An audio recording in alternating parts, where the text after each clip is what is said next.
Good morning. In our country it's said that if it rains, it's good omen. And today is the 13th oil and gas conference. So it's lucky for us. So we'll turn it around on its head, and I would promise you, today is going to be a great day. A very warm welcome to all the people who have gathered here for this HR oil and gas conference. This oil and gas conference, I've been associated for a few years now. I think it's a unique forum. Why do I call it unique? Because in terms of its domain, it's oil and gas, and I cannot think of, if anybody knows that there is any other oil and gas HR forum, then I would be enlightened. But to my understanding, this is perhaps the only forum for a lot of us in the HR community to interact with our colleagues and also with senior people, the CEOs of the industry. So in that way, it's very, very, very unique, and that's what even Alka said and Mr. Pava said. The second thing about this conference, and this time as a program director, I can authenticate that, is that the work begins fairly early. Okay, I have only seen global conferences starting preparation of the work so early. The work really began in the month of March, or was it April?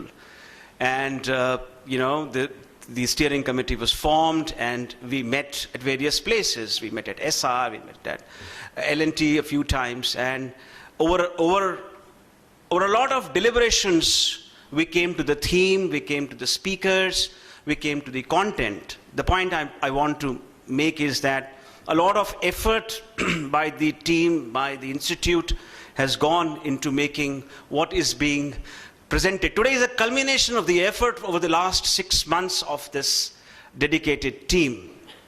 The third one is the stellar sarcast. We have very eminent CEOs from the oil and gas industry.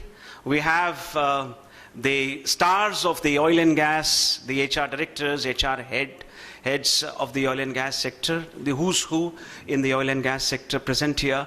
And it's a great interactive forum for people to share their views and conceptualize and crystallize a few thoughts.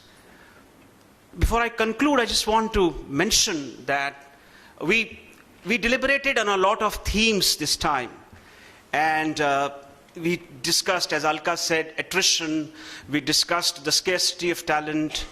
We discussed the aging workforce. And then we came to this topic as how do we make oil and gas as an attractive talent destination.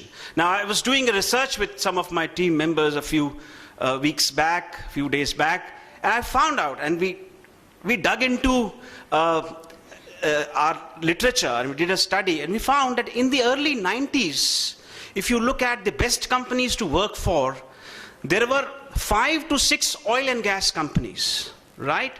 There were the Navratnas, the PSUs, the BPCL, and the HPCL. I think there was Reliance there. But at the top of the league was Hindustan Lever. Then there were pharmaceutical companies like Glaxo and Sandoz. And then there was this clutch of oil and gas companies in the early 90s, which people said, and I'm going to present that in my talk, were the best companies to work for. 25 years, you zoom in and come to today,